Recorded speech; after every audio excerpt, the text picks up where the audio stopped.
Okay, we need to talk about the Epstein files and the content surrounding it, especially on TikTok, because it's a problem, and I'm probably going to say some things that irritate people, but it needs to be said.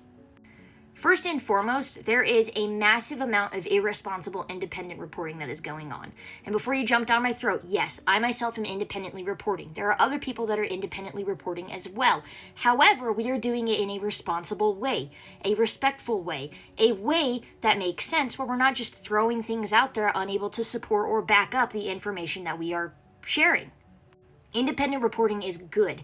It's a step away from major media outlets who are trying to push specific narratives and specific agendas. I support independent reporting. I am all for it. Again, that's what I'm doing. But there are people who are being inherently irresponsible with it and spreading a fuck ton of misinformation. These people know damn well that a vast majority of people on TikTok are not going to take time out of their day to go and independently research something. They're going to accept it at face value and move on with their lives.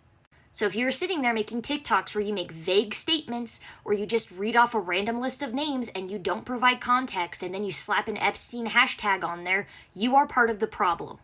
This ties into something else where the Epstein files are being used as a trend.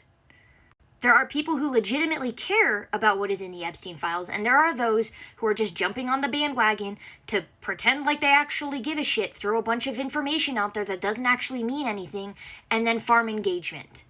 That's a thing that's happening.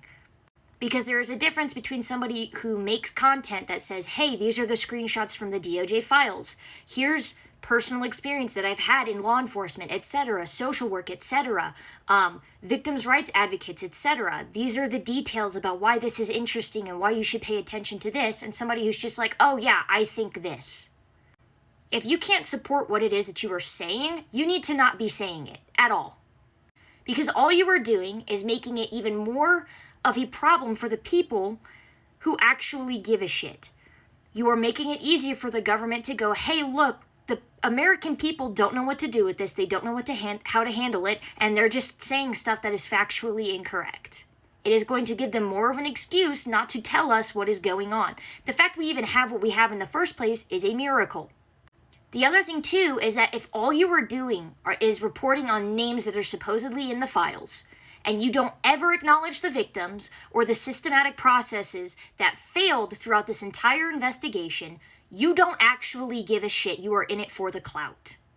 Anybody who has watched my content here on TikTok or watched my content on YouTube knows that I'm not just addressing the supposed offenders, the alleged perpetrators. I'm addressing the fact that the courts fucked over the victims, that the victims were groomed.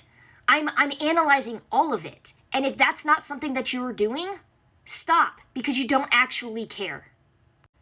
You get a kick out of pointing the finger at, oh, well, this person could be responsible and this person could be responsible because you care more about the perpetrators than you do about the people who were actually victimized. And you want to conspire and speculate about who could or couldn't have done something. Are the perpetrators important? Yes, absolutely. Would we know who any of the perpetrators were without the victims? No, absolutely not. And the fact that this is such a shit show is specifically because of the legal and judiciary side of things, which you should probably also address. Now, I get it. Not everybody has a bunch of experience in very niche fields that apply to the Epstein files and the Epstein investigation. But by God, at least do your diligence and do a bit of research beyond a random-ass AI Google-generated ChatGPT freaking search. The other thing, and this is to people who are consuming Epstein content, know who you're consuming it from.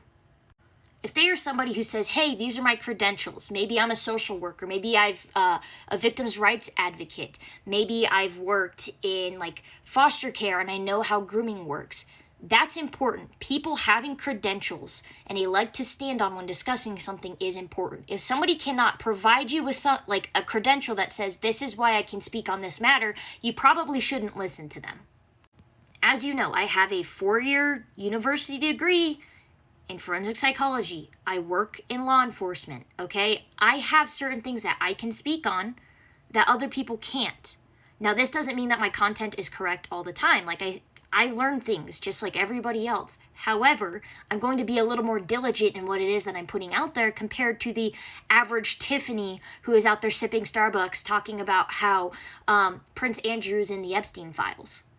people need to be careful, and it shouldn't really be on the consumer to be careful about the information they're digesting. It should be on the person producing the content, but from what I've seen on this app, that's a very high bar to be set, let alone reached. And again, this may come across as a hot take, but there are people out there who are farming content from the Epstein files because that is the easiest way for them to get engagement when they don't actually give a shit.